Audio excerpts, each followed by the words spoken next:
अस्सलामु अलैकुम दोस्तों, आज हम पढ़ने वाले हैं हजरत इमाम हुसैन और करबला का वाक़या। हजरत अमीर मुआविया रज़ियल्लाहु तआला अन्हो की विशाल के बाद आपके बेटे यजीद को खिलाफत मिल जाती है। यजीद एक बदतरीन और बदबख्त शैतान था, शराबी था, जानी था। यजीद को जब खिलाफत मिली तो यजीद समझ गया कि मेरी खिलाफत को हजरत इमाम हुसैन रज़ियल्लाहु तआला अन्हो कभी कबूल नहीं करेंगे। इसलिए यजीद मदीना मुनव्वरा के गवर्नर वलीद बिन उतबा को खत लिखा कि हुसैन इब्ने अली, अब्दुल्ला इब्ने उमर और अब्दुल्ला इब्ने जुबैर रज़ियल्लाहु तआला अन्हो को कहो कि मेरी बैत को माने, और अगर वो बात ना माने तो उन पर जुल्म सितम करना। हजरत इमाम हुसैन रज़ियल्लाहु तआला अन्हो ने यजीद की बैत करने से इनकार कर दिया, क्योंकि यजीद आपके नज़दीक मुसलमानों के इमामत और खिलाफत के लायक नहीं था। क्योंकि आप जानते हैं यजीद फासिक व फाजिर था, जानी था, शराबी था और जालिम था। इमाम हुसैन रज़ियल्लाहु तआला अन्हो मदीना शरीफ छोड़कर मक्का शरीफ तशरीफ ले आए। अब आपको मक्का शरीफ में कूफियों के ढेर सारे खत आने लगे। उन खातों में लिखा हुआ था, ए इमाम हुसैन, आप कूफा तशरीफ ले आइए, यहाँ पर यजीद का जुल्म सितम बढ़ता चला जा रहा है, हम आपसे ही बैत करेंगे। यजीद की बैत हमें हरगिज कबूल नहीं है। हजरत इमाम हुसैन रज़ियल्लाहु तआला अन्हो ने हालात को समझने के लिए अपने भाई मुस्लिम बिन अकील रज़ियल्लाहु तआला अन्हो को ये कहकर क्यूफा भेजा कि जाओ, जाकर वहाँ के हालात मालूम करो, वहाँ के हालात कैसे हैं। जब मुस्लिम बिन अकील रज़ियल्लाहु तआला अन्हो कूफा पहुँचे तो वहाँ के लोगों ने बड़े ही एहतराम के साथ आपका इस्तकबाल किया। हजरत मुस्लिम बिन अकील रज़ियल्लाहु तआला अन्हो के हाथों में 18,000 लोगों ने बैत कर ली और हजरत मुस्लिम बिन अकील रज़ियल्लाहु तआला अन्हो ने अपने भाई हजरत इमाम हुसैन के नाम एक खत रवाना कर दिया, जिसमें आपने लिखा, यहाँ के हालात बिल्कुल सही है और 18,000 लोगों ने बैत भी कर ली है, लिहाजा आप कूफा जल्द से जल्द तशरीफ ले आए। लेकिन जब यजीद ने उन लोगों को धमकियां और लालच दी तो वह लोग अपनी बात से मुकर गए और इमाम मुस्लिम बिन अकील रज़ियल्लाहु तआला अन्हो को शहीद कर दिया। कूफा के हालात इतने बदल चुके थे कि वह लोग जो हजरत मुस्लिम बिन अकील से मोहब्बत का दावा कर रहे थे, अब वही लोग आपकी जान के दुश्मन बन गए। वहीं दूसरी तरफ मक्का में मुस्लिम बिन अकील का भेजा हुआ खत हजरत इमाम हुसैन तक पहुंच चुका था, जिस खत में लिखा हुआ था कि कूफा के हालात बहुत अच्छे हैं, आप जल्द से जल्द तशरीफ ले आए। लिहाजा हजरत इमाम हुसैन ने फौरन कूफा जाने की तैयारी शुरू कर दी। हजरत इमाम हुसैन अपने तमाम अहले खाना के साथ कूफा के लिए रवाना हुए। इमाम हुसैन इब्ने अली को हजरत मुस्लिम बिन अकील की शहादत और क्यूफा की बेवफाई की खबर उस वक्त मिली जब आप मक्का शरीफ से कूफा की तरफ रवाना हो चुके थे। जब आप कूफा शहर के बिल्कुल करीब पहुंच गए तो आपको यजीदी फौज ने रोकने की कोशिश की। हजरत इमाम हुसैन ने फरमाया कि मैं तुम लोगों के बुलाने पर ही कूफा शहर में आया हूँ, अगर तुम लोग चाहते हो कि मैं ना आऊं तो वापस जाने दो, मैं जाने के लिए तैयार हूँ। यजीदी फौज ने हजरत इमाम हुसैन को कूफा शहर में दाखिल नहीं होने दिया, लिहाजा हजरत इमाम हुसैन अपने पूरे काफिले के साथ अपना रास्ता बदल लिए। चलते चलते जब आप एक चटियल मैदान में पहुंच गए तो आपने एक शख्स से सवाल किया कि यह कौन सी जगह है। उस शख्स ने कहा, इस जगह को करबला कहा जाता है। आपने फौरन अपने पूरे लश्कर को हुक्म दिया कि यहीं पर खेमा लगा दिया जाए। मोहतरम अजीज दोस्तों, इस तरह से हजरत इमाम हुसैन करबला में पहुंचे। उधर यजीदी फौज को जब इस बात का इल्म हुआ कि हजरत इमाम हुसैन ने अपना खेमा करबला के मैदान में लगाया हुआ है तो यजीदी फौज ने भी फौरन करबला के मैदान में पहुंचना शुरू कर दिया। यजीद की जो फौज करबला पहुंच रही थी उनकी सिपह सालारी इब्ने साद कर रहा था। हजरत इमाम हुसैन ने इब्ने साद से कहा कि या तो तुम मुझे यजीद के पास ले चलो या फिर मुझे अपने शहर मक्का वापस जाने दो। लेकिन इब्ने साद इन दोनों बातों में से कोई भी बात नहीं मानी और वो आपको बैत करने पर मजबूर करता रहा, लेकिन हजरत इमाम हुसैन ने उसकी बात से इनकार कर दिया। दिन गुजरते गए और 3 मुहर्रम का दिन आ गया। अब जालिम यजीद ने इमाम हुसैन के सामने 22,000 सिपाहियों का लश्कर भेज दिया। दूसरी तरफ हजरत इमाम हुसैन के साथ 82 लोग थे, जिसमें औरतें और बच्चे भी शामिल थे। कितनी हैरत की बात है कि यजीदियों में इमाम हुसैन का इतना खौफ था कि जहां इमाम हुसैन सिर्फ 82 लोगों के साथ मैदान करबला में थे, जिसमें औरतें और बच्चे भी शामिल थे, वहीं यजीद ने मुकाबले के लिए आपके सामने 22,000 का लश्कर भेज दिया, जो कि इमाम हुसैन के सामने 100 गुना से भी ज्यादा था।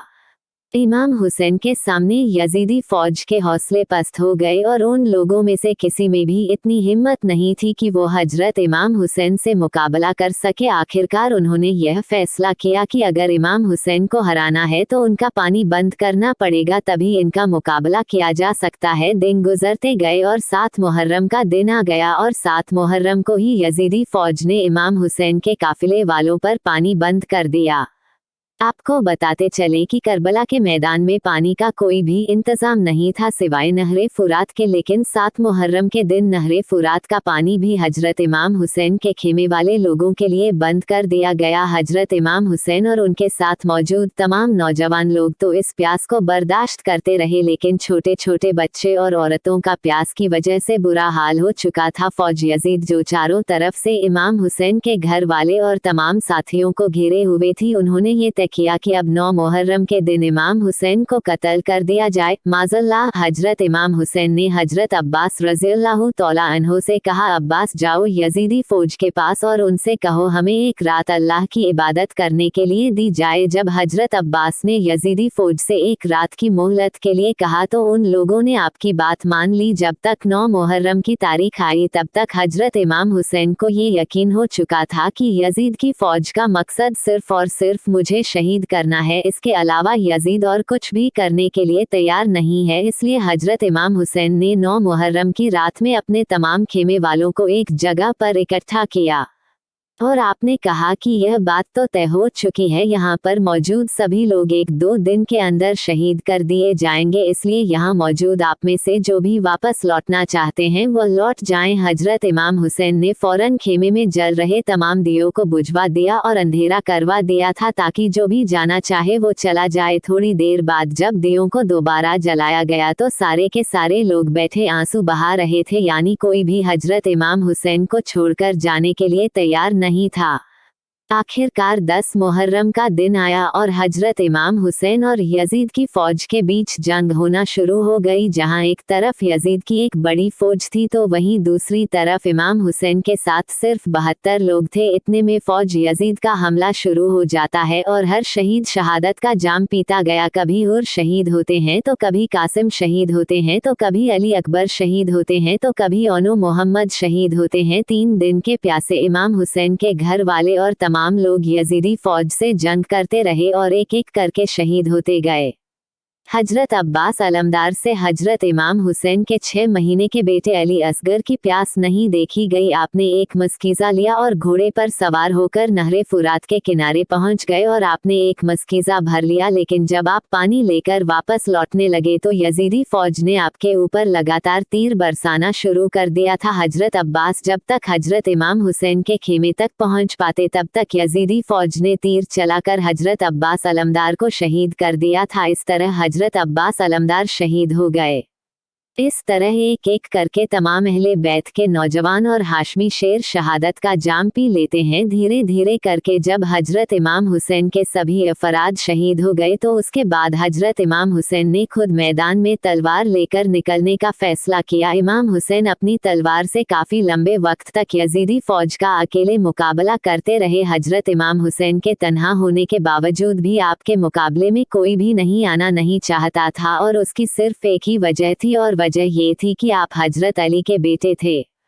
उस वक्त यजीदी फौज का एक कमांडर इब्ने साद को ये यकीन हो चुका था कि हम किसी भी तरह से हजरत अली के बेटे का मुकाबला नहीं कर सकते हैं, इसलिए उसने अपने तमाम फौजियों को इमाम हुसैन के ऊपर एक साथ हमला करने का ऑर्डर दिया। तमाम लोग हजरत इमाम हुसैन पर एक साथ मिलकर हमला कर रहे थे, लेकिन उसके बावजूद भी इमाम हुसैन लगातार यह साबित कर रहे थे कि बातिल चाहे तादाद में जितने भी हो लेकिन वो हक और सच के मुकाबले में बिल्कुल भी टिक नहीं सकता। जब हुसैनियत और यजीदियत के बीच बड़ी ही खतरनाक जंग चल रही थी कि इसी बीच में नमाज़े असर का वक्त हो गया। हजरत इमाम हुसैन ने ऐसे मुश्किल वक्त और ऐसी जख्मी हालत में भी असर की नमाज पढ़ने का इरादा किया। आपने जैसे ही नमाज पढ़ना शुरू किया यजीदी फौज को वह मौका मिल गया जिसका वह लोग एक लंबे वक्त से इंतजार कर रहे थे, यानी जैसे ही हजरत इमाम हुसैन सजदे में गए सिमरजिल जोसन ने आपकी गर्दन पर तलवार चलाकर आपके सर मुबारक को जिस्म से जुदा कर दिया। हजरत इमाम हुसैन की शहादत के बाद यजीदियों ने आपके सर मुबारक को नेज़े पर रखकर पूरे कूफा में घुमाया था। आपके सर मुबारक को गली गली में घुमाकर जुलूस निकाला गया था। करबला की इस जंग में हजरत इमाम हुसैन के घर वालों में से सिर्फ आपकी एक औलाद ही बच सकी थी, जिनका नाम हजरत ज़ैनुल अब्दीन था। इसके अलावा हजरत इमाम हुसैन के घर की तमाम औरतों को कैदी बनाकर कूफा लाया गया था। भले ही उस दिन इमाम हुसैन रज़ियल्लाहु तआला अन्हु को शहीद कर दिया गया था, लेकिन आज भी हजरत इमाम हुसैन रज़ियल्लाहु तआला अन्हु पूरी दुनिया में कयामत तक के लिए जिंदा है। यजीद डूब गया शाम के अंधेरे में, हुसैन जिंदा है हर दिल में रोशनी की तरह। दोस्तों, अल्लाह तौला की बारगाह में अल्लाह हम सैयदना इमाम हुसैन रज़ियल्लाहु तआला अन्हु से सच्ची मोहब्बत करने की तौफीक दे, और लिखने या हमारे पढ़ने में किसी किस्म की गलती हुई हो तो अल्लाह इमाम हुसैन रज़ियल्लाहु तआला अन्हु के सदके में माफ़ करे। नाज़रीन, अगर आपको ये जानकारी पसंद आई हो तो सदके जारिया की नियत से ज़्यादा लोगों तक शेयर करें।